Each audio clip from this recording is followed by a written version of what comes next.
हे बघा पाणी किती, बापरे. एकाच फुलात एका फुलामध्ये कमीत कमी 15 ते 20 ml पाणी. बरं एवढं पिळून काढलं, फुलावर काय परिणाम? काहीच नाही. किती पण त्याला दाबा तुम्ही, काहीच नाही त्याला. आता मार्केटला जाताना काय होतं, जर पाणी राहिलं हा, ते थोडं गाळ होतो. गाळ होतं. नाही आता आम्ही रस्त्याने पाहिलं ना, तो एकदम नवा आहे आत्ताचा. म्हणजे माझ्या माहिती तो 1-1.5 महिन्याचा असेल, 2 महिन्याचा, 2-2.5 महिन्याचा प्लॉट येतो.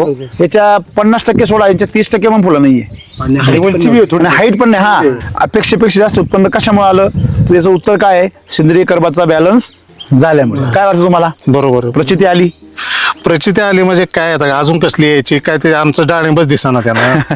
ते दिसतंय पण ते पण काय पॉवरफुल आहे. तिचं झाड पाहिलं ना, ते पान बघा ना तुम्ही, माणूस तृप्त होऊन जातो बघून. एवढं पान राहतं का लहान रोपाचं? हा, बाळाची बी बघा ना, त्याचं बाळसं पहा त्याचं. सर काय बाळस आहे ते. अशी फांदी, झाड कमीत कमी, नाही ते खोड पहा ना, खोड. त्याला जो शूट निघाला तो किती जाड आहे बघा. शूट वर, हा तो शूट गेला ना कडेला, त्याची कलर बी बघा. हा, म्हणजे तो शूटच जर तुमच्या करंगळी सारखा आहे तर झाड कसं होईल सर?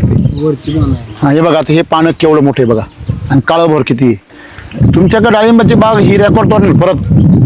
परत तुम्ही 24 तासवाल्यांना सांगून ठेवा, या म्हणावं 1-1.5 वर्षांनी परत. पहिल्याच वर्षी रेकॉर्ड ब्रेक कराल. फक्त एक काळजी घ्या, दर 3 महिन्याला रिपीट करत राहायचं आणि थोडं थोडं वाढवीत न्यायचं.